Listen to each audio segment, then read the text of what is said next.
FearScape Media Network, exploring the unknown, one podcast at a time.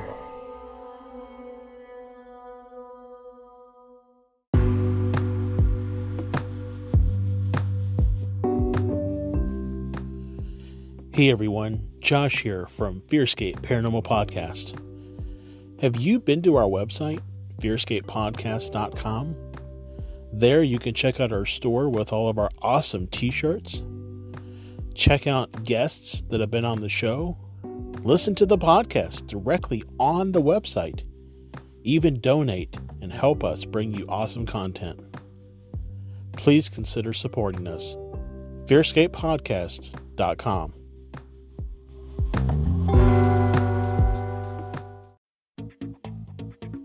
Hey everybody, Stefan here. This episode is sponsored by the great folks over at Box Mountain. Box Mountain is a subscription box service that has my favorite sub box yet, the Cryptid Crate. You see, Josh got one of these for his birthday, and I was super jealous because it was packed full of merchandise pertaining to cryptids. The box he received first was all about the Flatwoods Monster, which of course is one of our favorites, and it had a t-shirt, a book, a patch, mug, and some awesome stickers. So I checked out the price to get one for myself, and let me tell you, it is well worth the value. These make excellent gifts for yourself or even friends that are cryptid lovers as well. Now, if you use the coupon code FearScape, you will get 25% off the first month for any new subscription or 10% off individual purchases. So go ahead and head on over to fearscapepodcast.com/cryptidcrate now and get yourself one today.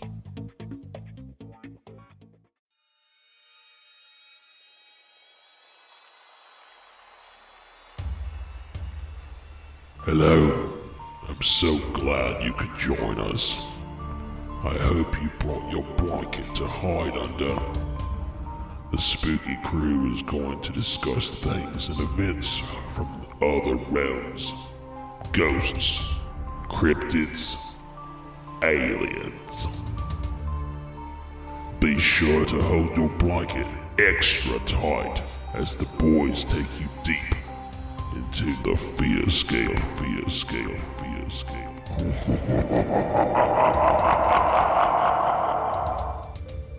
Welcome back, ladies and gentlemen, to another fantastic episode of FearScape Paranormal Podcast here on the FearScape Media Network. I am your host, Stefan Gearhart, and I am joined, as always, by the man that has been referred to as sweeter than sugar, but crusty like a booger, my co-host, Mr. Josh Rutledge. What up, man? Hey man, I don't know how to take that introduction. I like the idea of being sweeter than sugar, but I don't know if I want to be crusty like a booger. I was trying to get a little Muhammad Ali on you, man. Like, you know. Well, and I feel like for the second part, I'm like that monk guy from the Golden Child that, like, you know, picks his nose and like he wipes it on his jacket. And Eddie Murphy's like, "You're just gonna wipe that there, huh?" It's like you're frozen. You gotta just scratch yourself later. You're gonna cut yourself. We have brought up Golden Child many times on this show. It's a great movie. It is fantastic. Movie. But I didn't want to say salty because I didn't want to imply that, you know, you've been eaten. You know, like I'd rather go with crusty. Okay, I mean salty is like, right? It implies that you're I don't know, rude, I guess. Right. Well, crusty. So my sister uses salty and crusty all the time. She's like, "Ooh, don't get crusty, don't get salty." They mean two different things, but they're very similar. That's why you could be sweet. Maybe like we sugar. need a. So are we going to work in an Urban Dictionary segment into the show? I mean, where are we going with this? Well, the FearScape Urban Dictionary. Dictionary. We just like words that we and our guests have made up over the years. But anyways, yeah, exactly. I want to thank everyone for joining us. I had a really great time last week with Kyle Cadell. I just wanted to give him another shout out. Make sure you get out to that museum in Somerset there. But we have a really cool guest tonight as well. We have Shane Hurd, who is a a MUFON field investigator, which of course is the Mutual UFO Network, out of my new hometown, Phoenix, Arizona. Not only is he a MUFON field investigator, but he's also an author. He's recently, this past year, written and published a book called The Unidentified Aerial Phenomena, A Beginner's Guide to Researching UFOs. It is available on Amazon. I'm sure we'll be talking about it. But yeah, this guy is pretty cool. You reached out to him. We've been trying to find a MUFON investigator to talk to so we can talk about MUFON and just what all goes into that. And Shane so graciously decided to come on board. So we're going to be talking to him after the break. But of course, before we get to that, Joshy Poo, we got to get to our segments. And for those tuning in, we got a brand new segment tonight that we're going to be airing, which when we get to it, we'll let you know. But first, as always, we have the psychic word of the week. And now, the psychic word of the week. All right. And I noticed last week, apparently I did the, for psychic word of the week, I announced it like the guy from, the old guy from Price is Right. So it was like, the psychic word of the week. That's right. The Encyclopedic Psychic Dictionary from June G. Blitzer, PhD. Come on down. Something like that. So I just tried to emulate it. But yeah, so you guys know we have the Encyclopedic Psychic Dictionary from my honey bear, June G. Blitzer. Rest in peace, honey buns. But we flipped through the book. I asked Josh this time to tell me when to stop. I had the book under the table. We landed on page 105, which is in the letter C. And the phrase that grabbed my attention first was changing woman. And no, this is not at Walmart. With new socks and shirts and things like that. That's not what this means. It's actually a Navajo Native American term. It says respected as a holy person. So immediately that's the first thing, is that a changing woman is respected as a holy person. They have the psychic ability to summon etheric world angels in charge of nature to help the people when in need of rain, wind, and other natural events necessary for their existence. So it almost sounds like I had it in my head and I can't think of it now, just like a weather shaman almost, Yeah. Well, very elemental in what they are doing. So what's interesting is it's interesting to see the word angel, mixed in. I'm like, I know that's more of a Christian type word. So this leads me to believe that it's that kind of mixed, maybe that, because the Spanish came in and maybe added some of their beliefs to the Navajo. Or something that I've been really thinking a lot about lately is that angel really is just an intermediary between us, the physical, and God, the universe, God, the etheric, right? Yeah. And so angel doesn't necessarily have to be like the Bible's description of an angel. It could be anything that is that messenger that is carrying the message or carrying the magic or carrying the whatever from whomever you're asking for it's interesting to where it needs to be. Growing up Catholic, it's very similar along those lines with saints and priests and things like that. It's like you always go through them instead of going to God. And it's almost as if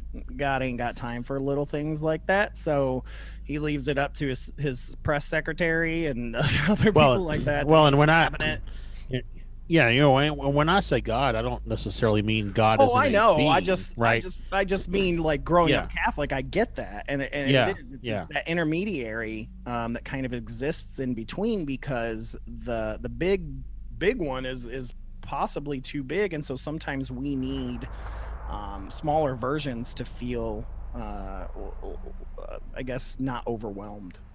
Maybe. Yeah. But it's interesting. So maybe the use of angel here is not so much from the Christian understanding of angel, but more of that, adaptation, if you will. Yeah, it almost sounds like an elemental spirit, like we were, alluding to in the very, very beginning. But it's interesting because changing woman immediately to me, I thought was going to be a shapeshifter, but no, it's just someone who is able to help change the weather patterns. So very, very interesting. Thank you, June G. Bletzer, for your guidance. So let's go ahead and get out of that and move into spooky news, because we've got some potentially weird, not weird, but like kind of scary news. Like, this is weird stuff, man, and it's gonna hamper everyone in the UFO field. So let's move into spooky it's going to impact a lot.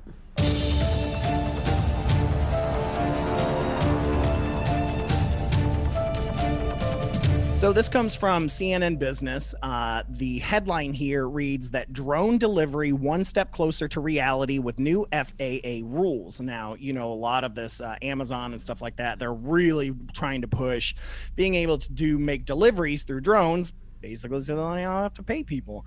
But what the article here says, Amazon, Google's parent Alphabet, and UPS all hope to one day deliver large amounts of goods by drone. Now, new U.S. government rules clear some hurdles to making that dream a reality. The FAA finalized new rules for small, unmanned drones on Monday that could pave the way for expanded commercial uses of the vehicles, including delivery services. For the very first time, the FAA will allow small commercial drones to fly short distances over people and at night without a waiver. Small drones will also be permitted to fly over moving vehicles under limited conditions. In a change from a previous proposed draft of the rules, drone operators must also have their remote pilot certificates on their persons and ready to be displayed if challenged by authorities. The rules apply to drone operators who use their unmanned aircraft for work or business under the FAA's Part 107 regulations. As many as 1.7 million drones right now have been registered with the FAA, as well as more than 203,000 drone pilots, the agency said. And the new rules will make way for further integration of drones into our airspace by addressing safety and security concerns. They get us closer to the day when we will routinely see drone operations such as the delivery of packages, said FAA Administrator Steve Dixon. And I could continue on, but essentially it's kind of frightening, to be honest with you, because now we're going to have so many UFO sightings that are going to be drones. So two things that come to mind, and first of all is these things aren't small. Like, I don't know if you've seen pictures of these commercial size drones. Right, it reminds me like the size.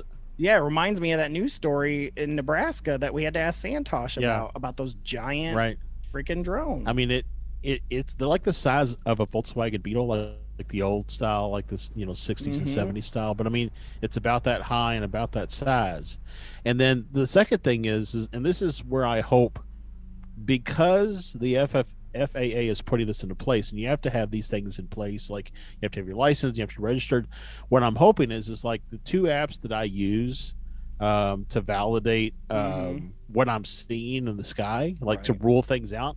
I'm hoping that drones will show up as registered in the area vehicles. Yeah, what I really want is something that records all that to be able to go back. So, like, for example, to look at a UAP sighting and we could go back and go, oh, look, here's where they were. That was a drone delivering a package. And this whole thing is set so that it could be like Domino's back in the day, so they can get you a package in 30 minutes or less. I'm like, I don't need an adult coloring book in 30 minutes or less. Like, I can get it in a couple days. Like, it's fine. But, I mean, like, we had I've been ordering stuff to make my office more sound proof, so that I can move out of the area that I'm doing the pod in now and back into my office.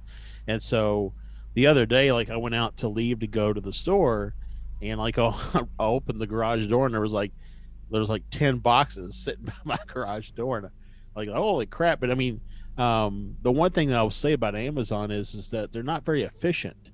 So like, they could have 3 different trucks come and deliver 3 different packages to my house on the same day. Yeah, I used to do that Amazon delivery, because they just let anybody and their mother do it. It's it's a 1099. But I mean, job. And I would get there and I'd run into another guy who's delivering a package, and we're like, why didn't we just get both of these? Yeah, exactly. So, I mean, you can imagine then that how many different drones might be flying back and forth, especially if a drone can only carry, like a couple boxes at a time. And there's probably a weight limit. Like, so I'm more worried about anything with all this that like I'm gonna have a crash on my house in the middle of the night where two drones collide in with one another. So I mean, could you imagine if you're like, an air traffic controller and the stress that you have now for controlling how many planes are in the air, and then you add into the mix 2 million drones? I mean, that's the news story does say, it says, under the new FAA rules, small drones will now be equipped with anti-collision lights and other technology to help remotely identify both the aircraft and their operators. And an interesting thing is that drone pilots usually have to undergo an in-person training test every 2 years. They will no longer have to do that because now they can just do it online. Oh, but I mean, I know they're going to have lights on them and stuff, and I mean, I understand that, but it's still the tracking of all the different things in the air is just going to be crazy ridiculous. The amount of like I said, it's already stressful for those folks with just the airplanes and helicopters that are in the air. So yeah, I know. It's just I'm with you. It just seems crazy. I mean, like I said, man, it's just like, and Amazon's also putting up satellites, to compete with Elon Musk for the Wi-Fi Starlink and it's stuff. Like, good God, I mean, we're just going to be overwhelmed with lights in the sky. And I don't know. The only thing I hope is that so many people are going to start seeing stuff that maybe they'll start getting interested. Yeah, well, it could be a gateway drug. I suspect that the guy we're going to talk to here in a little bit, his job is going to get a lot more difficult to validate if things were a drone versus an actual, UFO. So yeah. Well, all right. Well, I want to move into our brand new segment. Instead of going to UAP sighting of the week, which I kind of want to save to the end because neither of us have creepy catch up this week. So I want to save the UAP, the sighting of the week, since we got a MUFON guy. We've got a brand new segment that we've been talking about for a while that we've been wanting to do. And that is introducing our listeners every week to a brand new cryptid of the week. Both of us have like a cryptid monster book, and we've just so many that we haven't heard of, some small town ones and things like that. So buckle your seatbelt and get ready for cryptid of the week. Hi y'all, it's the Jersey Devil. Hope y'all are ready to meet some of my friends. Cryptid of the week. All right, Josh, cryptid of the week. What do we got for our very first cryptid of the week? Who are we looking at? Well, so first of all, I want to give a shout out to the theologian because he sent me this book for Christmas, and it is just full of a lot of great information about cryptids. So shout out to the theologian for looking out for me and for the show. Mm-hmm. So the first one is the I'm gonna butcher this, Ahool, AHOOL. Well, yeah, Ahool. Ahool. A Houlihan. First reported in 1925 in Java, Indonesia. And its cryptid type is aerial bat-like.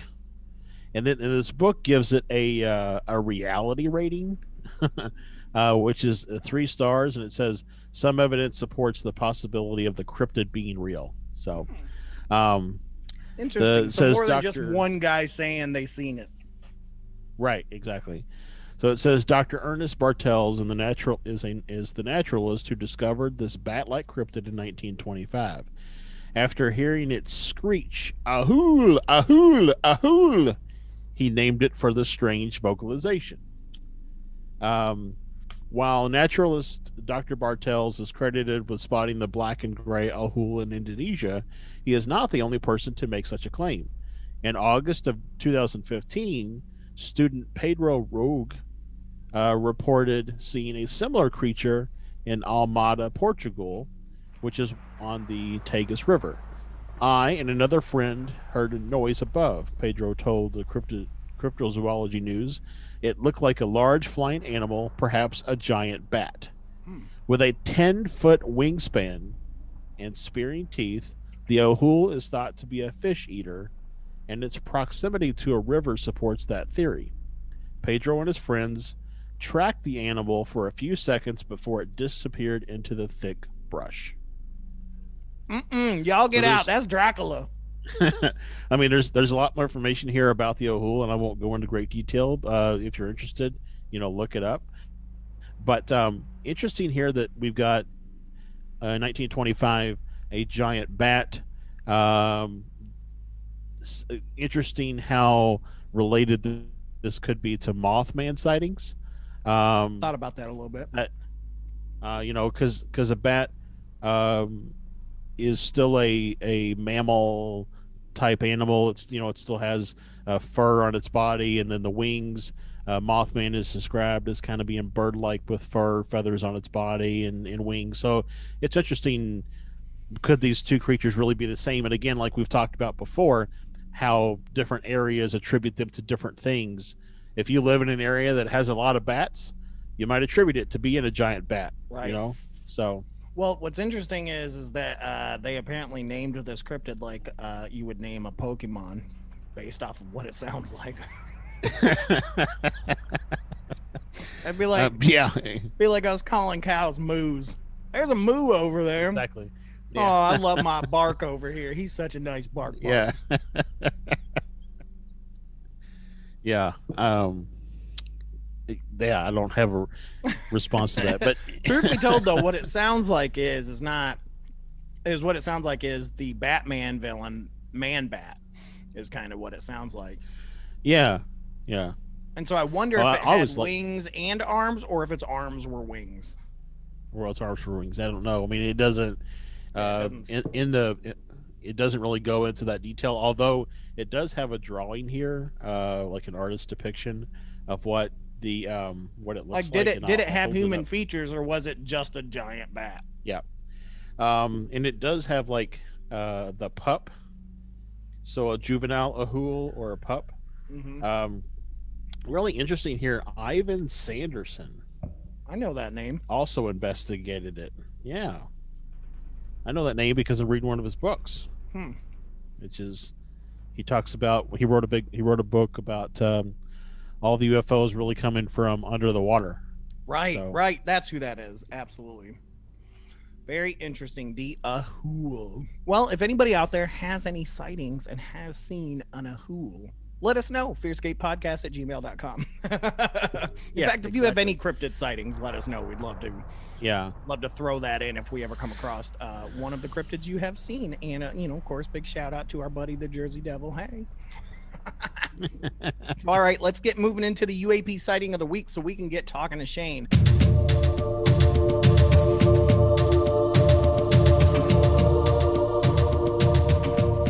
So what do we got for the UAP sighting of the week? So this comes from MUFON. I felt it fitting. We have a MUFON guy on tonight. We should look at MUFON. This happened in Palm Desert, California. I'm not entirely sure where that is, but I'm going to think it's probably in the desert part of California. So southern. Just going up. Yeah. And it's the kind of summary is a cluster of white objects in a semi-V pattern. I was hiking today in the Bighorn area just off of Art Smith Trailhead at 12:39 p.m. when I looked up in the northern direction facing Highway 111 and saw an east-southeast moving cluster of small, uniformly shaped white objects flying at a steady speed. The altitude is unknown, but they were near or above plane levels. There were 20 to 24 objects flying in a semi-V pattern, with the main area V-shaped and the other 50% behind, above, and below the main V-shape in the smaller clusters. They had their spacing for the most part. They were somewhat tightly packed. At first I didn't take it too seriously, as it was in the afternoon, but also because it looked like a flock of birds. I directed my wife to look up and joked that it was a UFO. She thought they could be birds too, but upon closer examination we saw that they were round and not moving about other than they're flying in one direction. The flight was silent without any trail. It was several miles overhead. We watched it flying with slight movement in individual spacing, i.e., it wasn't a single object. We were both wearing polarized glasses, and as the objects drew further away, they became hard to see, unless we tilted our heads, whereby they were again clearly visible. I tried to get video, but couldn't capture. I didn't take it too seriously at first, and when I tried, I didn't get it in frame as the sun was bright and the objects were far away. They then flew into a slight cloud cover and never seemed to emerge.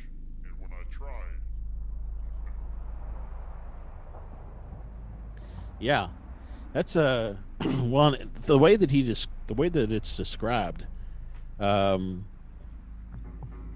it's almost like and I'm trying to think of how to talk about this. There's a sci-fi ship, but I can't think of it. You probably know what it is. But whenever they fly anywhere, they always had these drones that would constantly circle around the ship. I want to say it was Andromeda, which I know you hated as a show, but I think the Andromeda ship was that one of those that had like these drones that kind of Andromeda. I just didn't get into it like my friend Paul did. But anyway, so that's what it almost seems like to me. Is like there's the main ship, if you will. The V is the main ship, and then there's these other kind of clustery drone things that are kind of following along, or it's potential. If you think of it like what we do in the Navy, we have typically a couple of larger ships and then several smaller support vessels. Yeah, that's exactly what I thought. Which reminds me of the UAP sightings that we saw, where they kept disappearing into an area that we felt like they may be going into a larger ship. So yeah. I don't know. Very, very interesting. But I did look up Palm Desert. It's kind of in the middle of the South there. It's actually right by Palm Springs and right by Coachella Valley, which I'm pretty sure is where they do the Coachella Festival every year. So Okay. Yep. Pretty snifty, and not too far is the Salton Sea. Just to throw that to you to find that water. It's really not far at all. It's a big old lake, like a sea. I don't usually see seas in the United States, so. Yeah, well, it may have been something that is it saltwater? I wonder, because I mean it's a lot of Salton, SALTON. Yeah, so typically they talk about if there's a saltwater lake, it's either fed by the ocean or it was once when the ocean was that far inland and then receded, it left behind a saltwater lake. Right. So. Yeah. It says, though, I'm looking at it. It is a saline lake, so it is salty. But it says it exists right on the San Andreas fault line. So it's like if that ever goes, it's gonna drain. Yeah, it's like a bathtub plug, right? Yeah.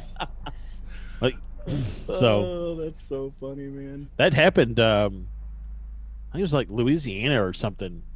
There was a really big lake, huge lake, and they were out drilling for oil, and they drilled too far and hit an underground river, and all the lake water drained out of the lake. I mean, they said it was crazy, just how fast it all drained out of the lake, and people were wading out in the mud and just scooping up fish to eat and stuff. So it's crazy. Anyways, it has nothing to do with the UFO UAP sighting, but no. Well, all right. Well, let's get moving on. I know everybody's done hearing us jibber jabber away, so let's get to Shane Hurd, our MUFON field investigator, and our interview just right after this quick ad break.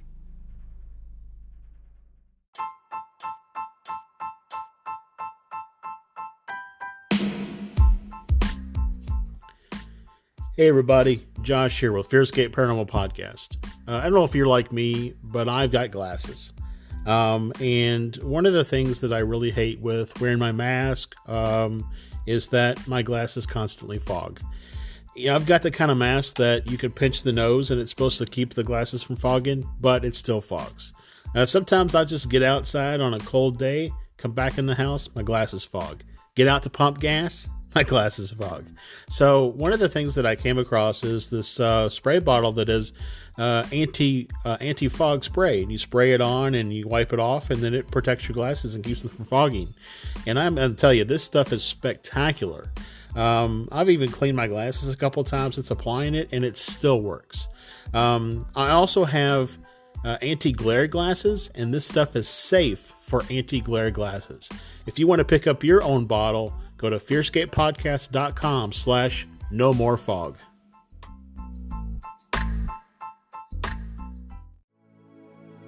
FearScape Media Network is your new home for everything weird and enlightening. Check out podcasts and YouTube shows covering content from discussions on horror films to the paranormal to meditation. Find out more at fearscapemedia.com.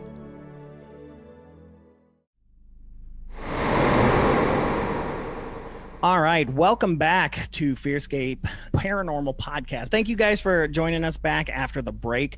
Like we said, we have a very special guest with us. We have Shane Hurd, author and MUFON field investigator, and he is here with us. Hey, Shane, how's it going? Great, guys. How you doing? Doing really good. Fantastic. I'm doing good. And one of the cool things, I don't remember if we mentioned this in our intro yet or not, Josh, but one of the things that I really liked about this is that Shane is out here in the Phoenix area, same as me. So, he's already, that means that just in the short time I've been here, I have seen more UFO activity than I have ever seen. Like, good Lord, man. So that's exciting to have our first Phoenix guest on here. Well, I guess second, because we had the Longhorn guy on here. Yeah. So he's a ghost guy. Which, talk about though, Stefan, that, you've seen a lot of UFOs. And just to kind of kick things off here a little bit with Shane, I would imagine though that Stefan, even though we try to do, like, we use some apps and stuff to try to basically debunk what we're seeing or to classify or explain what we're seeing, and where we can't, we classify that ourselves as a UFO. But Shane, you're pretty much, as a field investigator, that's what your sole purpose is, right? Is to basically look at something and try to find an explanation, and whatever can't be explained must be a UFO. Yeah, it really is. It's a process of elimination.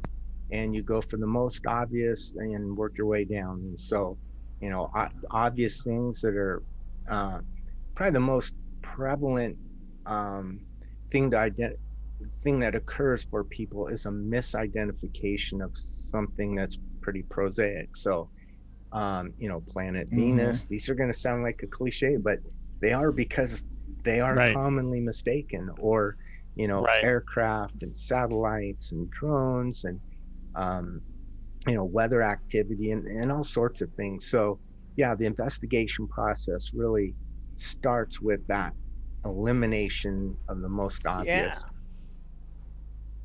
Right. Yep. I remember when Mars was really, really close to the moon a few months back, and everybody was like, I've seen an orange UFO by the moon. And, you had to say, well, was it moving? Well, no, but it was orange. Yeah. And to say, hey, it was Mars.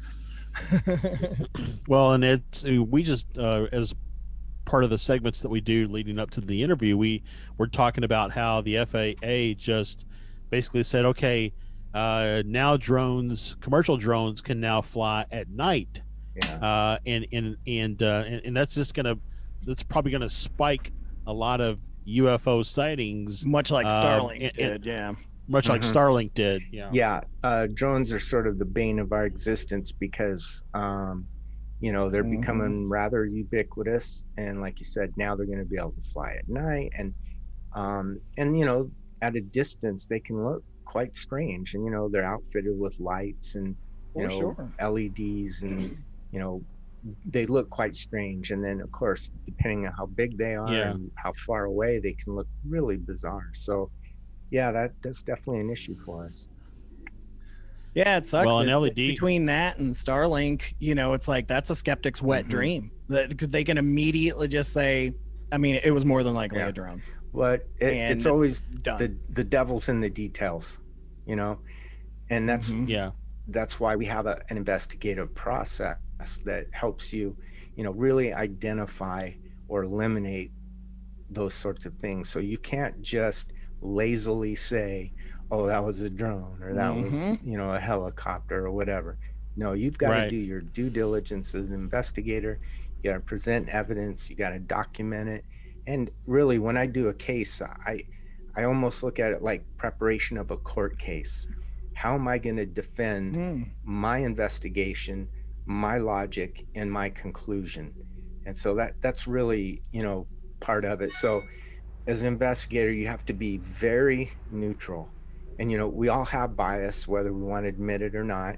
But you really have to set that bias aside so that you can remain neutral, and you look at all of the evidence and let the evidence speak for itself.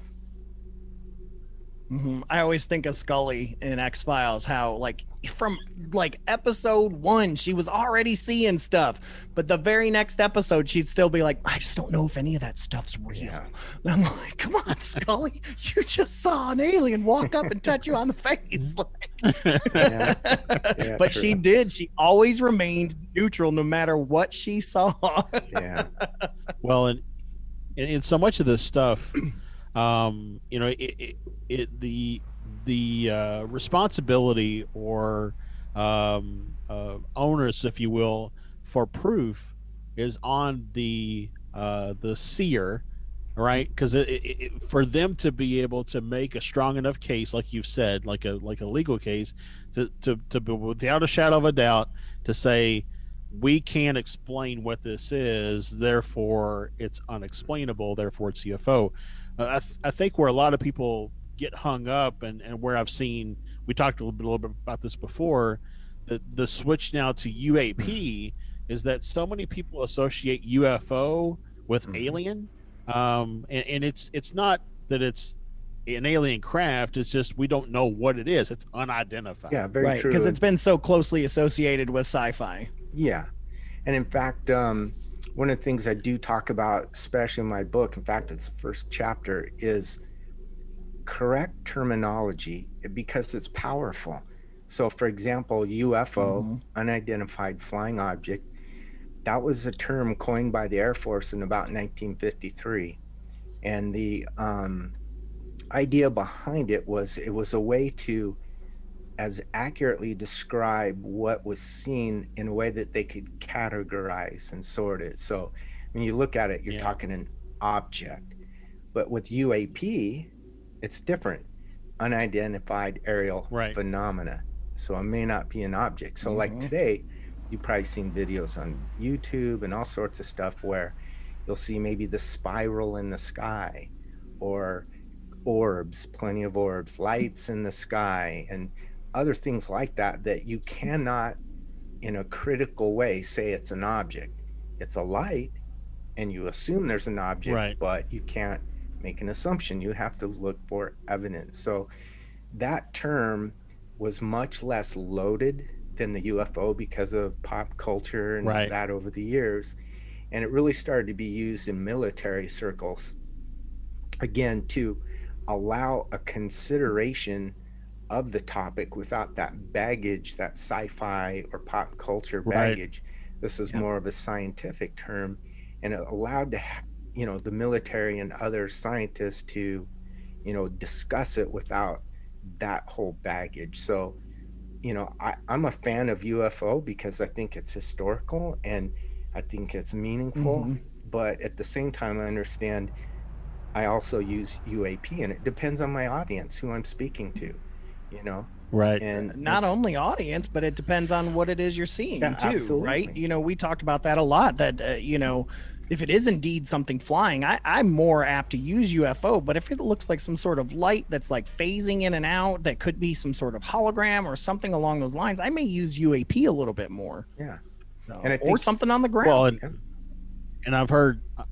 Well, and I've heard another breakout of UAP as unidentified aquatic phenomenon, and I don't know how widely that's being used, but just, you know, things that like one of the videos from 2017 that were recently confirmed.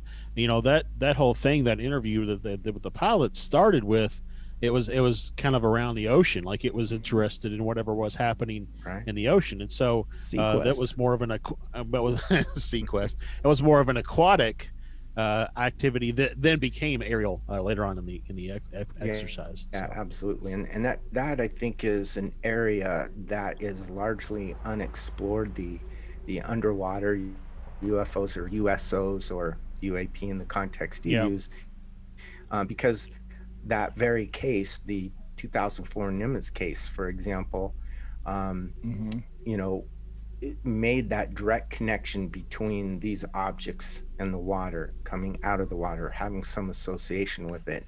Of course, there's always been people who felt like, well, there's underwater bases. Though we don't have any proof of that, you know, it's a logical thing to pursue, I think, in terms of research, and there are efforts underway to do that. You know, one of the things that I've looked at extensively is trying to understand correlations. But you know, so I know, you know, when you go out and do an investigation, you might look at maybe some past experiences or past sightings or things like that, or even some past cases that were quote unquote debunked as a reference point for what this case might be. But do you actually look at any, or does anybody that you know of look at correlations between confirmed sightings to see, are these all taking place within a certain period of time, a certain day, a certain time of the day, and so on and so forth? Absolutely. It's a key part of every investigation. So, for example, someone makes a report to MUFON. They submit it on MUFON.com. It gets triaged, sort of, which really assigns a level of importance. So you've all heard of close encounters of the first kind, second, third kind, that kind of thing. And then in combination with Dr. Jacques Vallée, created a scale that, you know, identifies the type of sighting. So like a flyby or something that makes maneuvers. And this combination of triage then assigns an importance level, basically. And then it's assigned to the local region where that sighting occurred. And the reason for that is, for example, myself here, I'm located in Phoenix. I'm the assistant director of Arizona MUFON, and MUFON is set up as it's an international organization, and it has a national structure, and then under that national, each state or regions have a local chapter. And the reason is because any investigation is really geographically centric. In other words, it's almost like an investigative reporter. You need to know what, when, where, and those are all geographic. And then hopefully you can identify the who and the why if you identify those other things. And so then, you know, you have this very, you know, specific set of research data points that you go for. So things like, hey, what was the weather? What was the temperature? What was the dew point? You know, what was the moon phase? You know, we use an application called Stellarium, and it's a wonderful astronomy application. You can put in coordinates, date and time, and it'll display what was in the sky. I mean, even 100 years ago. And so then you can, you know, eliminate that possibility. Hey, was this Venus? Was it, you know, up and out at that time or whatever? And then one of the things we always do is correlate between MUFON, and I look for other reports, because I might get assigned a single report, but there might be another one in my area that they're related. We also check with NUFORC, which is the National UFO Reporting Center by Peter Davenport in Washington State. And though they don't investigate, they at least record, you know, sightings. And so again, we look for those correlations. And then if you've ever seen the MUFON report that you submit, I think it has some 200 data points. I mean, things like, you know, I reported one back in July. Oh, you did? Oh, really? Cool. Yeah, really, really fantastic one. And it was a lot to put down, and I was thankful for that. So. Yeah, it does. It walks a person through and elicits details that they might not have been conscious that they had. And then when asked about it, so yeah, I did see that, or it did make a noise, or it didn't make a noise, or blah, blah, blah, whatever it may be. So then, the idea is, this is a database. There's in excess of 100,000 reports in the MUFON database.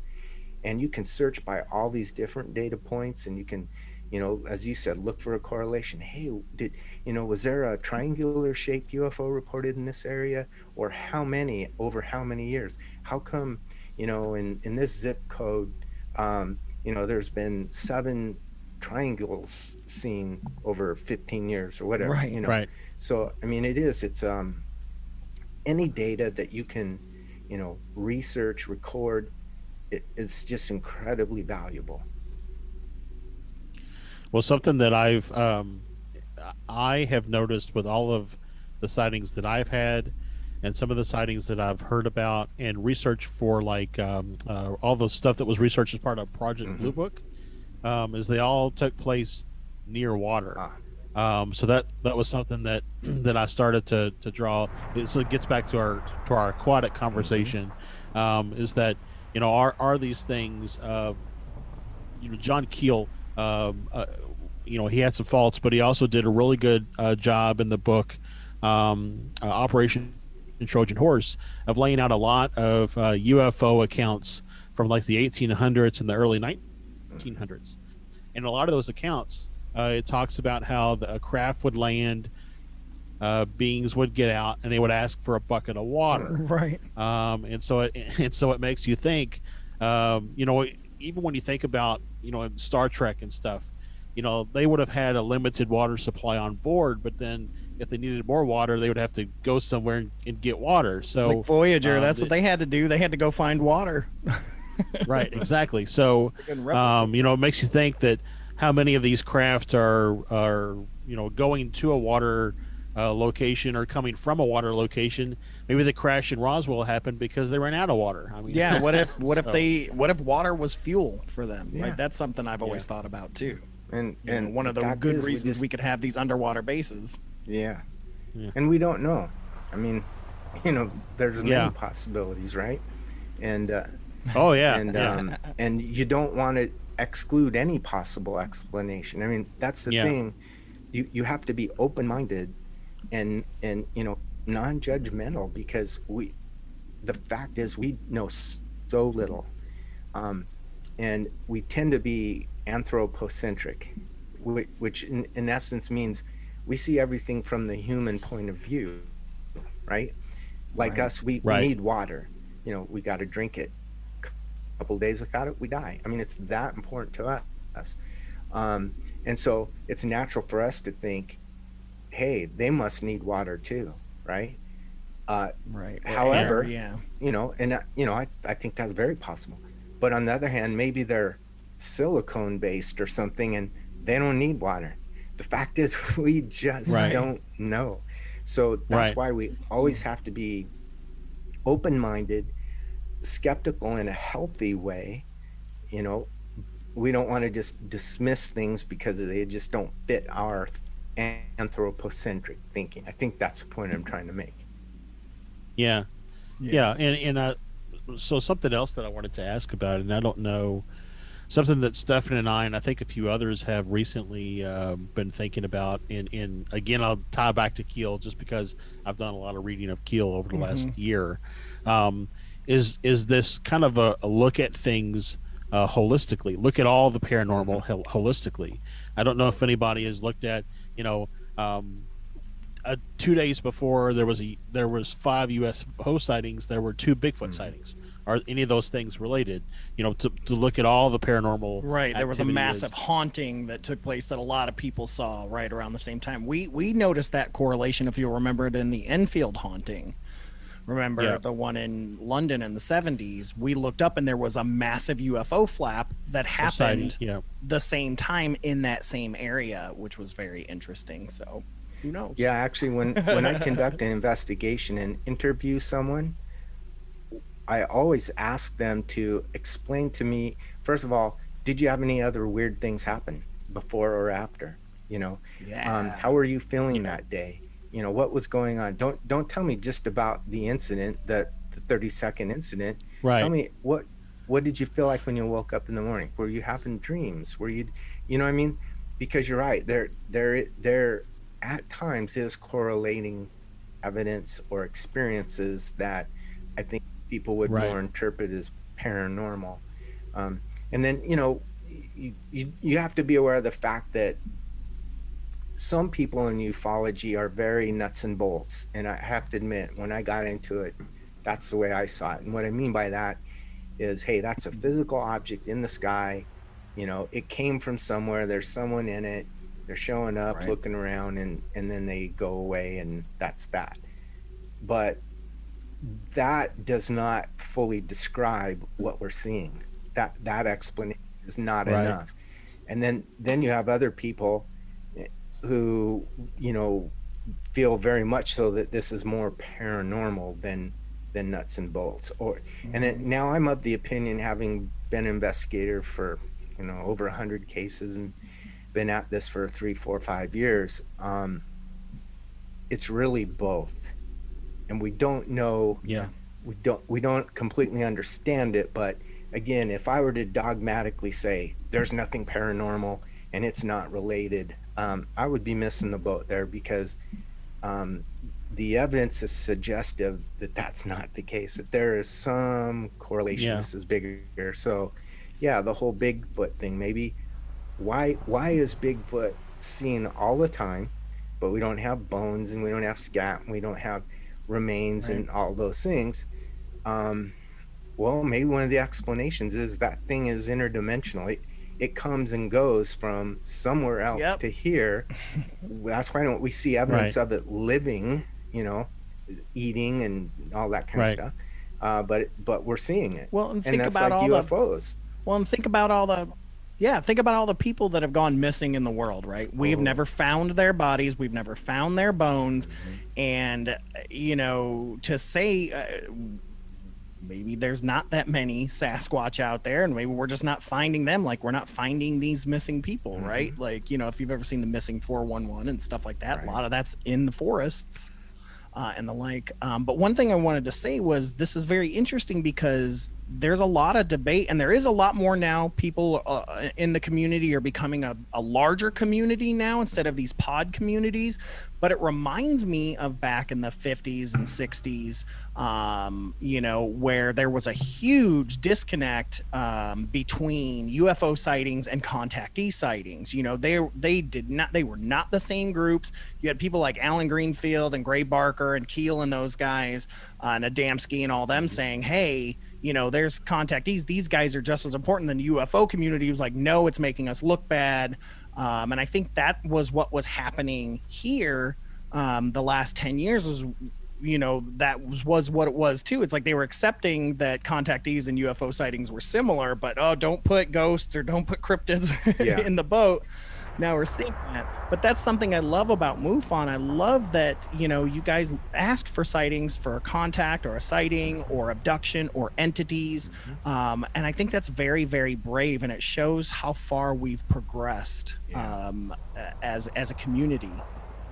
Yeah, and I think it's really important. It's more evidence. And it's, too many people are having too many experiences to discount it. Again, when I first got interested in UFOs, I wasn't sure that it was real, but the more I got involved, the more I studied it, then began participating and having investigations, I realized that it isn't just a question of evidence. There's proof. Proof is there's a phenomena. Now, what it is, don't know yet, but there's no denying it. And of course, today we have the benefit of the United States Navy coming out and ponying up and saying, this phenomenon is in fact real. We don't know what it is, which is great. I'm fine with that. Don't feed me, line of crap. Tell me the truth. You don't know what it is. You don't know what it is. Fine. Now, but let's get there by studying it, in a scientific way. Right. And that's kind of the difference, right? People scientific community, the government, they did not want to touch that aspect of it, with the abductions and the contact, because it doesn't play into our Western materialistic culture and the thinking that we have. And from a military standpoint, and rightly so, I will say, they have to look at it from a perspective of threat, right? We want our military to protect us from threat. And when there's something unknown, unidentified, you have to at least interpret that there's a possibility that it's a threat until you eliminate that possibility. And so I know a lot of people with the TTSA, the Nimitz case, the Roosevelt case, and everything that's going on now, you kind of have some people in the UFO community who are offended that it's being, presented as a threat or a possible threat. Like Stephen Greer, he was very against that. And I can understand contactees and those who've had abductions and they were a positive experience, that might feel offensive to them. But I'm pretty certain too that people who've had an abduction and a very negative experience probably would be supportive of the idea that they're potentially a threat. But in terms of military, we want them to consider it a threat until they've identified it and eliminated that possibility. And frankly, anything that can behave and perform like they do is the technology so far more advanced than ours that they would be a threat if they so chose. I love what Nick Pope used to say about that threat analysis. It's basically use this illustration. For example, the United States has nuclear weapons. That's threatening to any nation on earth, okay? But from the perspective of the United Kingdom, they would look at our nuclear weapons and say, okay, is there a threat? The first analysis is capability. Yeah, they have the capability to annihilate us. But the second part is, what is their intent? What is the probability that they would use that capability against us? And so, we're allies. Well, then that's no threat. But do you see that? You could, right, which is the opposite was the Cold War, because we didn't know what Russia was going to do with theirs, right? So yeah, exactly. I get that, yeah. So, well, and I was just going to say, when you think about resource to understand and solve the problem, the U.S. military has the resource capability that no other private organization on earth has.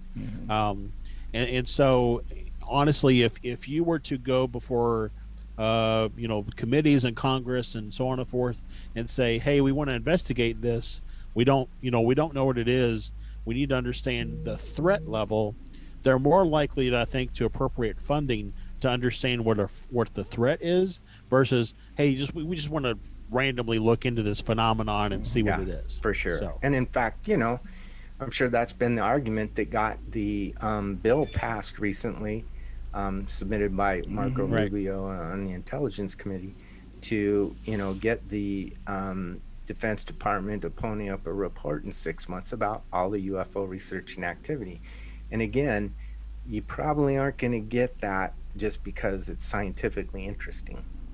They're going to push the, hey, this could be a threat issue, which again, I'm supportive of, because not because I think that it is, but because, I think that it could be. And you want that analysis to be done, and like you said, with the resources that can really, really cut it. So like we've seen with the, radars and, all the things that they have at their disposal. Yeah, and I think it takes a lot of hubris too to think that it's either only a threat or either only good intentions. To think that it's only one species out there, right, or whatnot. It could be both. It could be all. We have to. And that's the one thing I hope, that even with the new task force and everything like that, that they are looking at it from all angles, that it isn't just, the Russia of the stars, but, something, multiple things or multiple dimensions or whatnot. Or do they even already know because of the secret space program? I'm just saying. No, really good point. That is a great point. I mean, look at humans. We have good ones and bad ones. We have good nations and bad nations, right? We have, you know, Exactly. good intent and bad intent. And then we have accidents. Right. You know, we know we're imperfect, Mhm. and we you know, and again, we think anthropocentrically, and we might project that on alien life, and maybe it's true and maybe it's not. But I mean, again, we have to be open-minded and consider all possibilities, Right. even on that level. Yep. Well, and I think though that, you know, to the point of like you said, if you have had a good experience with contact or being abducted, you might be offended by the perception of threat, but also it would not behoove us to just assume good intent, right? So that's why that analysis has to be done. So I mean, I think it's fair, as long as which we would honestly probably never know, as long as they don't come back secretly and say, hey, there's no threat, but then publicly say, hey, there's a threat, so that they can get, you know, money to Right. go off and build, you know, weapons or spaceships or whatever the case may be. So, but Right. like I said, we would never know what they decide on secretly versus what they give public. Right, and even the report they give us isn't. They're not gonna give us the whole kit and caboodle. Yeah, Let's be I'm honest. I try not to be cynical, but I look at the last 70 years experience of let's say Blue Book, for example, and the government's willingness to tell us the truth, and I don't really see that there's much incentive on their side to do so. However, things are changing because, you know, I think it is Sure. driven by things like, for example, the discovery of exoplanets. And, you know, 15, 20 years ago, nobody, I mean, at least the scientific community and most people would not think or admit that there is life elsewhere in the universe. And then with the discovery of these exoplanets and then the number of them, now even the scientific community, we see NASA come out saying, yeah, you know what, it's crazy to think that there isn't life elsewhere. So I think that kind of broke the taboo from a scientific standpoint. I mean, they're taking baby steps, don't get me wrong, they're not going to admit much, but Yeah. the door has been open. Well, and a lot of it is the church doesn't have as much hold as it used to at one point, you know, and a lot of you know, religions are kind of coming around to Yes. this idea as well. Like they're accepting it a little bit more Yeah. too. What was which it? Something I read recently. I think it was like 2009. The Catholic Church, with underneath the Pope, actually put together a plan for, if we make contact, here's how you as believers can interpret that contact in relation to what you believe. Yeah, in fact, So, Yeah, the go ahead. Oh, I was just saying, yeah, that, you know, the Vatican astronomer has been all about, for a very long time, about extraterrestrial life. Yeah. He's been a big proponent of it. I don't know if it's still the same guy because he was pretty old when I saw him last time, but Yeah. I know that they're pretty around it. So Well, you know, I think, you know, I had a strong religious background myself in a typical Christian religion that was, you know, like, oh, don't look into that stuff. It's, you know, blah, blah, blah. But Right. I thought the Vatican actually had a very brilliant response to that.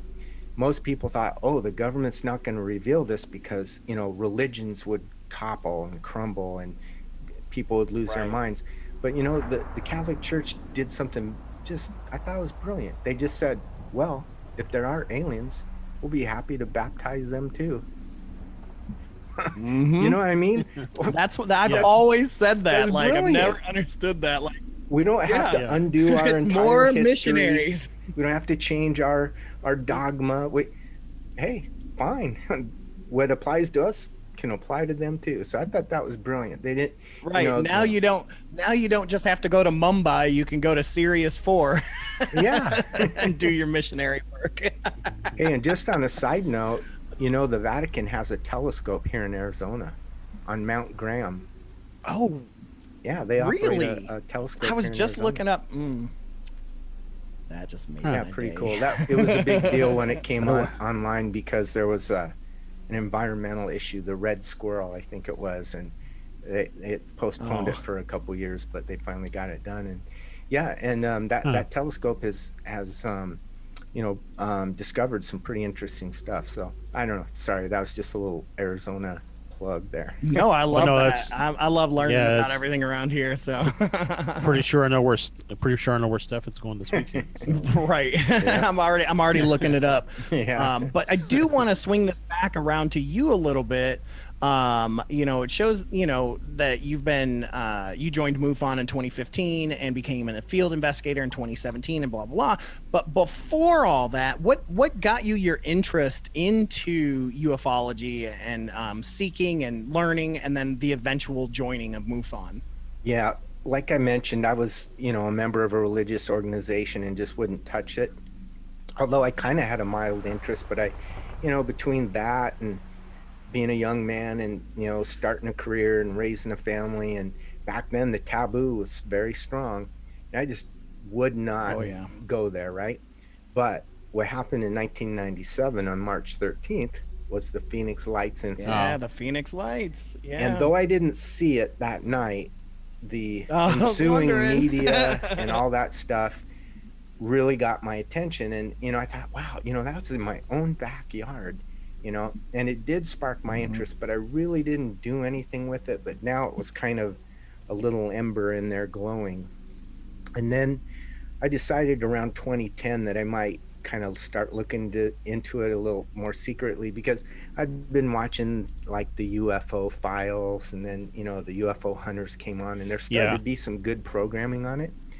And the first book I read was The Day After Roswell by Bill Burns and Philip Corso, and I read that. Oh wow, I just ordered that. Yeah, when I read it, I kind of thought, actually I didn't have a very positive view of it. Let's just put it that way. I thought it was a bit dubious, and I almost just gave up. But it just so happened Linda Kane's book, UFOs, Generals, Pilots, and Public Officials Go on the Record, came out, and that book convinced me.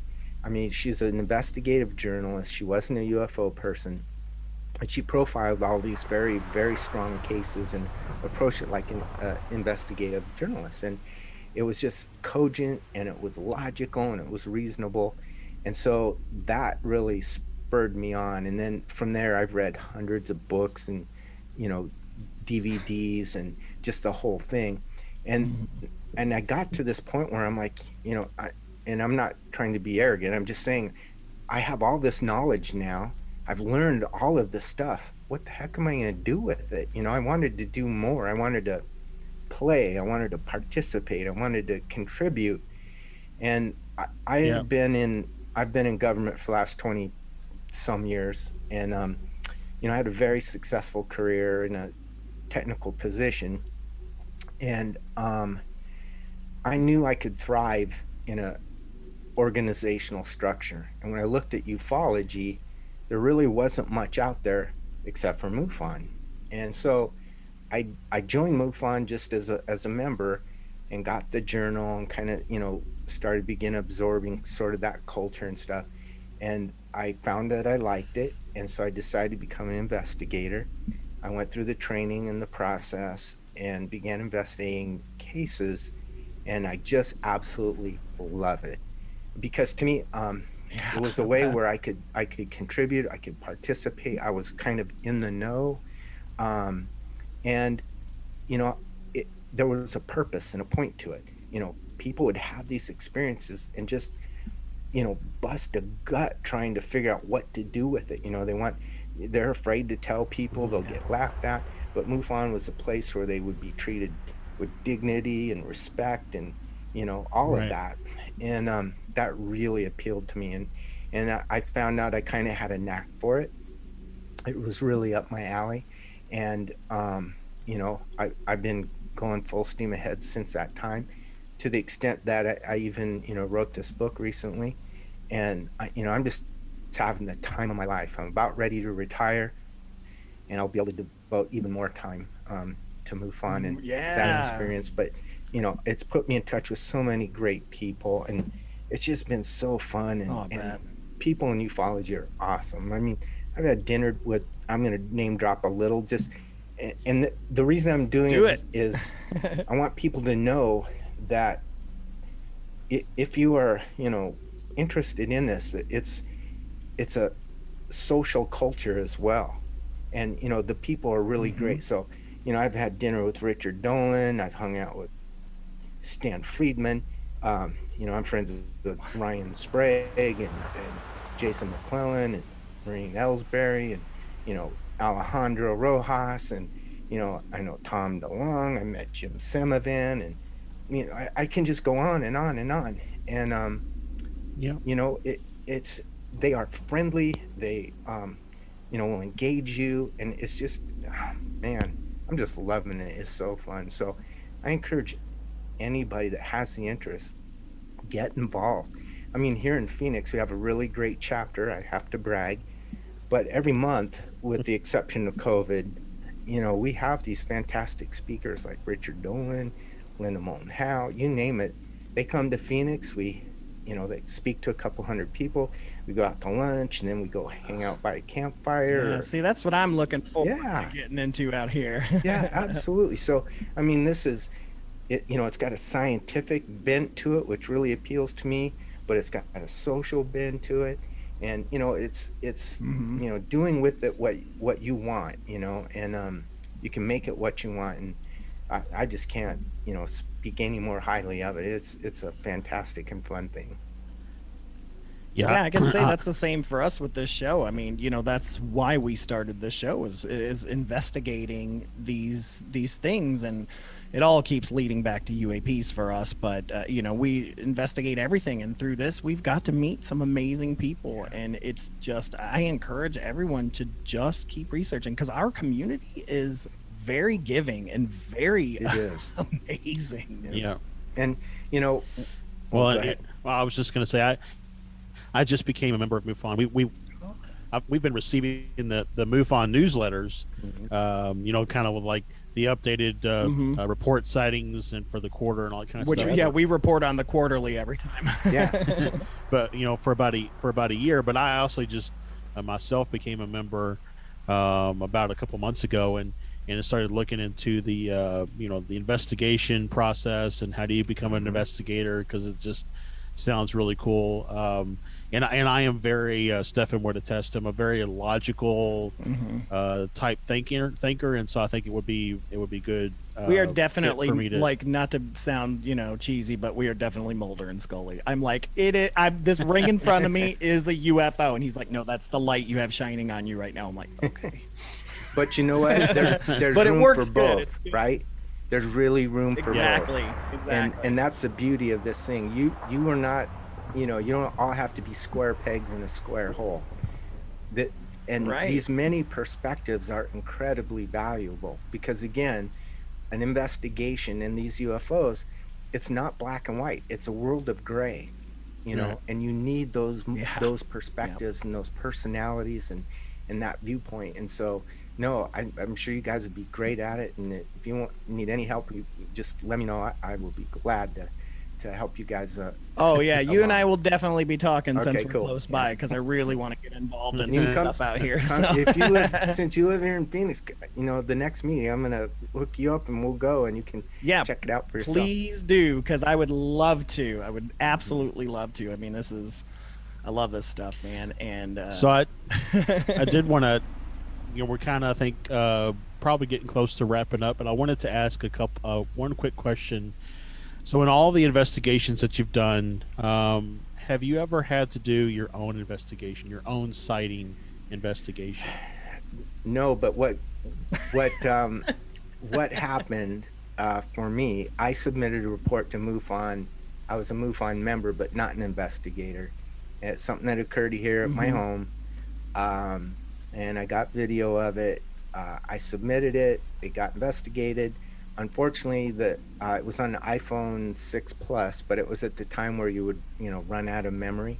And I'm videoing this thing, and after 58 seconds, it stops because of the stupid, ran out of storage, disk space. Yeah. And the really extraordinary performance of the object was not recorded. Now I saw it with my naked eye and the whole thing. So MUFON, the investigator at the time, I think, called it a drone, but with hindsight, now as an investigator, I understand why they thought that was the most likely explanation, because they didn't see what I saw.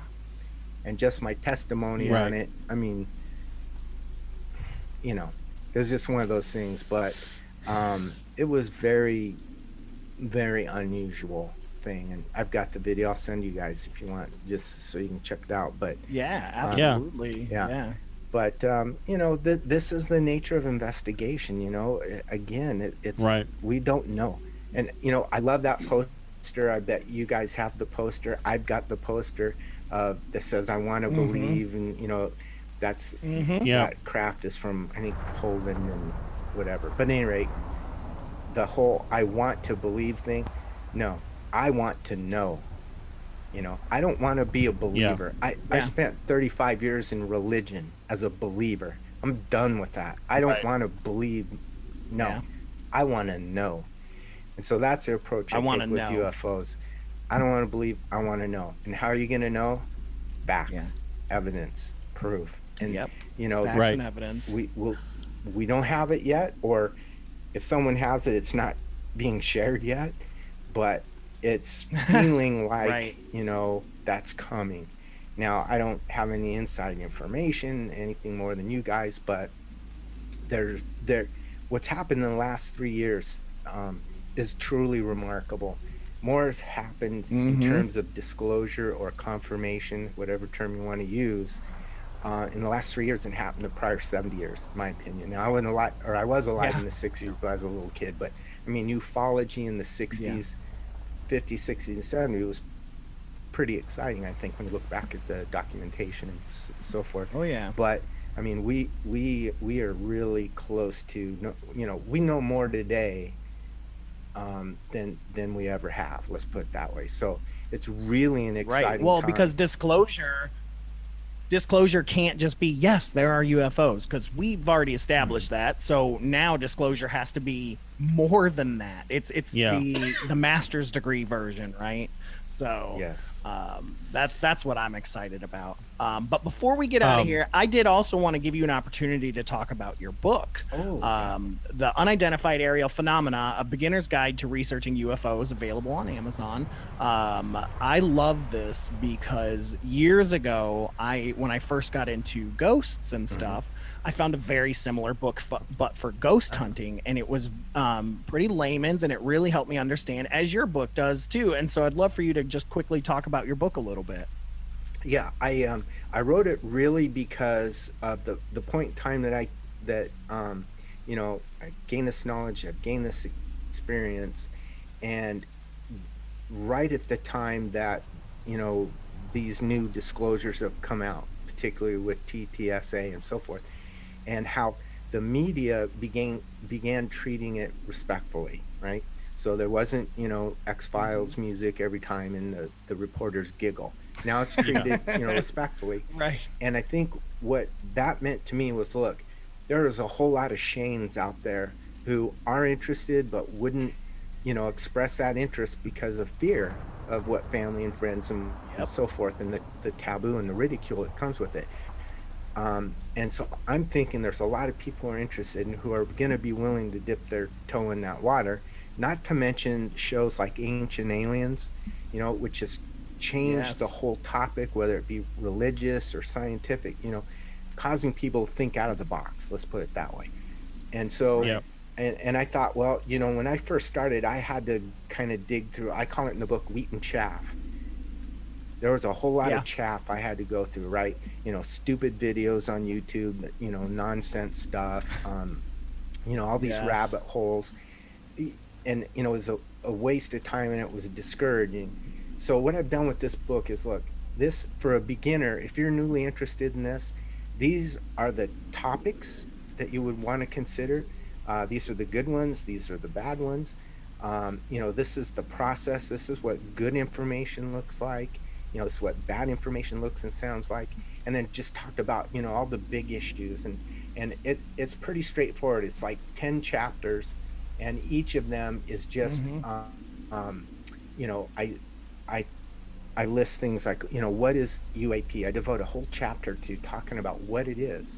And then things like misidentification, hoaxes, the scientific method, how that has to be applied, different forms of evidence, you know, and then I talk about classic cases that are a good model for people to understand, and again, what's good and what isn't. And then I talk about like the cover up, and that's real.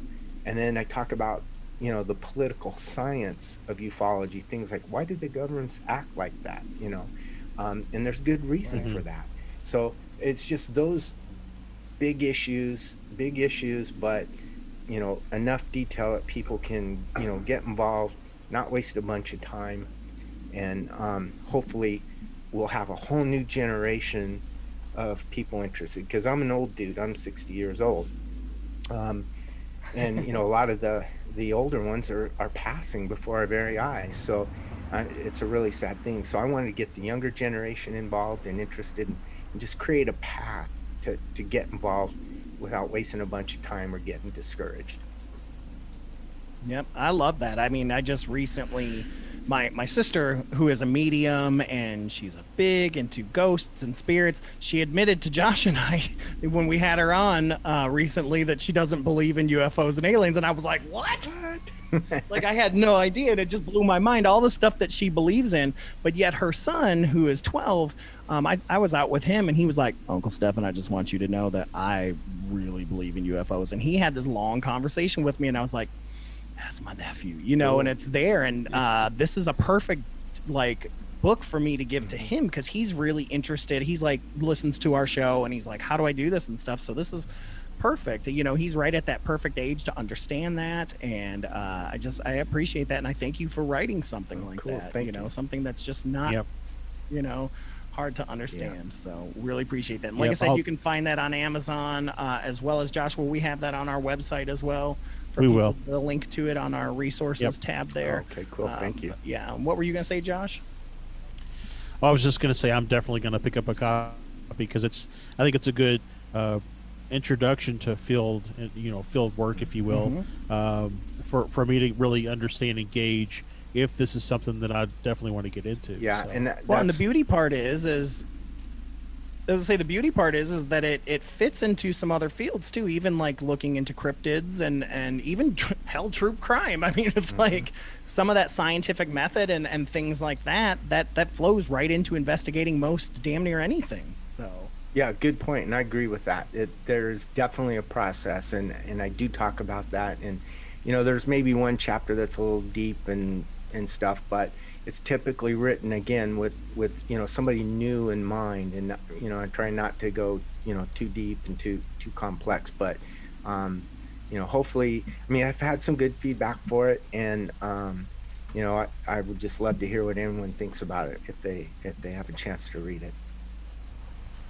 Absolutely. Cool. Absolutely. And before we go, I got one crazy question for you. Well, I guess we got to ask what we normally ask our guests. So if they're UFO people, we usually ask, you know, how do you feel about ghosts and cryptids and stuff? Have you had any like hauntings or anything like that happen? I've not had a personal experience, but I have been interested in it and researching it myself. And there's a group here called PAPS, Phoenix Area Paranormal Society, and I've linked up with Jamie Vike, who is a member of that, and we keep trying to get together again. COVID kind of limited that, but right. I was going to speak at one of their events, but yeah, I'm definitely interested in, for simply the fact that I think that having that knowledge may help me with UFOs, or there may in fact be a link. And again, I don't want to you know, limit my imagination. I don't want to limit my body of knowledge, and I'm not going to, you know, turn down, you know, information that I think could be useful. So, you know, both personally, but as an investigator as well. So yeah, I definitely am aware that too is a real phenomena. Let's just put it that way. Yeah. Very cool. And then that leads me to the last question I was going to ask you, because this is the thing I don't ever hear about, was being a Phoenix person. Do you think because it's weird that in the same year, not only do we have Phoenix lights, but we had the Hale-Bopp comet. And do you think there's any correlation between the two? You know, I think, well, I would say I know that I remember being where I was that night, and I was looking at the comet. We went to a friend's house, we had a telescope out in the desert, we had dinner, and we were getting together for the purpose of looking at that. Now, if there was any intention behind it, you had a whole lot of people in Phoenix who were out that night for the purpose of looking at the comet, who had the experience of seeing the craft. So is there some intention behind that? I can't say, but it is an interesting fact. Right. It's like where the lights, were they crafts coming to get a good view of Hale-Bopp too, right? You know, like we do in boats for fireworks. You know, that's something that I really been really thinking about lately. Is it's almost like the whatever is involved with UAPs and UFOs. It's almost like the sightings have increased so much that they're basically saying, hey, you tell them, saying the governments of the world, you tell them or we will. And if you take that kind of thought process and you look at Phoenix Lights, it's like, hey, we know that this is highly publicized. People are going to be out looking at this comet. So this is a great opportunity for us to have a mass sighting that can't be so easily debunked. That was a freaking parade. It was a parade. There were more than one. Thousands of people saw it. In fact, even here in Arizona, our MUFON meetings, we meet at the Arizona Historical Museum, and the museum has a display, and it's their most popular display of the Phoenix Light incident. And MUFON helped put that thing together. So in Arizona, I know where I'm going next week. Yeah. So yeah, you can come check it out when you go to the meeting. Fantastic. Oh, absolutely. Well, Shane, thank you so much, man. Well, this has been just I could talk to you for hours, and I will. Yeah. But thank you so much for coming on. You are welcome on here anytime, man. Like, you let us know if you got another book coming out, or just some crazy cool sightings. Yeah. I've got some cases I'll tell you about next time. Absolutely. Right, sounds great. But thank you so much, man. We respect your knowledge, and we're just so thankful that you came out. And I know our listeners appreciate it as well. Well, thanks for so much for having me. And like you said, I could talk about this subject for hours too. It's just flat out fun. All right. Well, let's get moving on then, and let's get things wrapped up. Okay, big thank you to Shane Hurd. Thank you so much, Shane. Make sure to get on Amazon again and look up Shane Hurd, Hurd, Unidentified Aerial Phenomena, A Beginner's Guide to Researching UFOs. You can get it on Kindle, or you can get a hardcover, I believe. Just get on there, check it out. And of course, you got to check out MUFON. Yeah. That's just MUFON.com. It's real simple. Just get on there and check all that out, man. Like, we love MUFON. Yeah. And if you sign up on, like, you don't have to become a member. They have a mailing list you can sign up for, and it's pretty neat. Like, we've talked about it past in the show.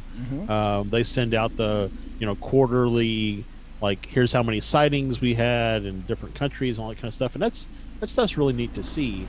But if you actually want to get to where you can, like, look at the database of sighting information and stuff like that, then you do have to be a member. But their memberships are not badly priced either. So no, and they hold conventions and stuff every year, of course, not recently, but they have local chapters and all kinds of fun stuff, which you heard about. So but check all that stuff out. But Josh, I want to get out of here, but of course, before we get out of here, we got to get into our listener story this week. This one comes from a actual friend of my father's who found out I was doing a podcast and wanted to send in a story. He's into the paranormal. His name's Gregg Jesionowski. He's from Ohio. And this is his story that he sent me.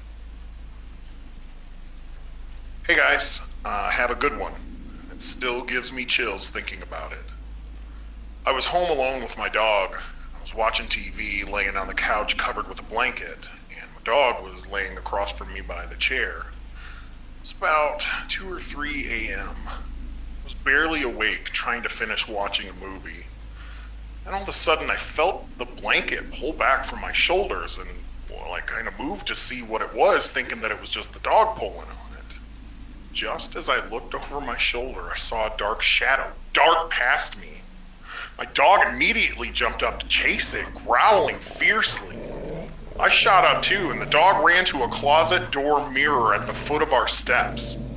The dog was barking and growling right at the mirror. I didn't see anything. She would not stop.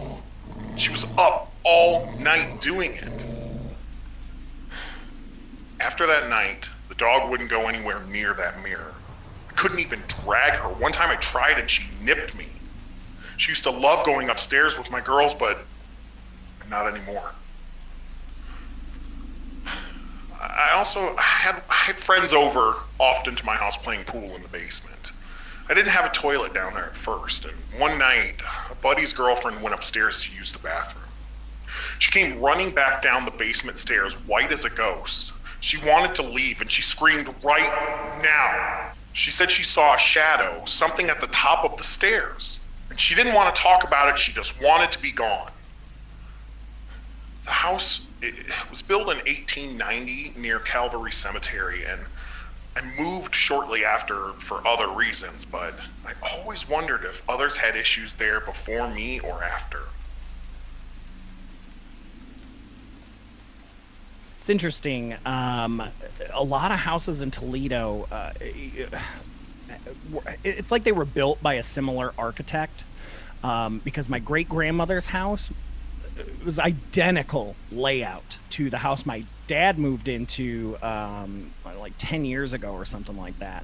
I mean, exact same layout. My friend Nikki's house growing up, that Trisha and I talked about, exact same layout as these other two homes. And at the bottom was this closet door with a mirror on it. And so hearing Gregg's story, I'm like, man, I wonder if this is the same like architectural house, because Nikki always claimed that there was something in that closet, that it was haunted. Same thing at my dad's. They were like, the little ones would always be like, don't go in that closet. And my great grandmother's house, we were always scared of that closet. And I'm like, I wonder if this, we're like, the architect, you know, was like, I'm gonna build this as a happy place for ghosts. Well, so two things pop into my mind. One is, you know, your whole thing around the architect reminds me of Ghostbusters, because you know the main building. Yeah, that's what I'm saying. It's like a Ghostbusters architect type thing. And then the second thing is the mirror piece, because you know we talked about it before. We've talked about it before about, you know, our mirrors portals, and the fact that there's a mirror on the door. So maybe it really didn't have anything to do with the fact that it was a closet in that spot, but there was a mirror on the closet. The mirror was what made it accessible. Well, it's interesting because a lot of older houses up north, you had two things that happen. Is you have like the alcove or the foyer or the breezeway, because it gets so cold up there, or a mud room as they would call it, but in the front of the house, and there would be places to hang your coats. Or if you didn't have one of those, or even if you did, the coat closet was right next to the front door. As a way to shake off any snow and things like that. So the fact that all these homes had this coat, because it was a coat closet, all the way across the living room to the steps, always seemed weird to me. You know, just an odd. I guess it. You know, that's where the stairs are, so it's just gonna be empty space, But I mean, as far as houses looking somewhere, that's the case, I think, everywhere, because unlike today, where there's thousands of different architectural plans that people can choose from, it used to be pretty much like, here's your 5 plans. You know, you want to build a ranch style house, a 2-story, a 1.5, whatever. Well, and even then, a lot of times the cities would just build these neighborhoods, you know, back and then for affordable housing and things like that, especially in like the 20s, 30s, 40s, 50s. A lot of them were cookie cutter, you know, you had like 2 or 3 designs and they would kind of shake it up a little bit, but for the most part, they were all pretty similar. So. I mean, that's like a... But yeah... You know, we're talking about Sarah's parents' house. Looks exactly like my friend Jason in his parents' house. So yeah, it's so weird, man.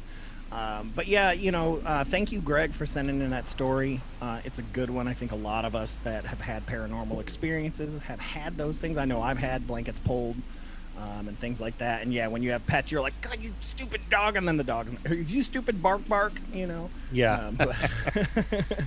But yeah, if you want to send in your listener story, please send that to us to FearScapePodcast@gmail.com or at FearScapePod at any of our social media, or of course go to FearScapePodcast.com and submit a sighting, or just click on that send us a message, chat with us thingy-majiggy, and we want to hear those stories, even if it's just a couple quick lines.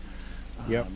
We collect them. I mean, this is just proof is in the pudding, and the more and more you guys send this stuff in, the more and more we're like, ghosts exactly stuff are real. So and also for the new year, Josh, I know that you're still asking people for something. What is that?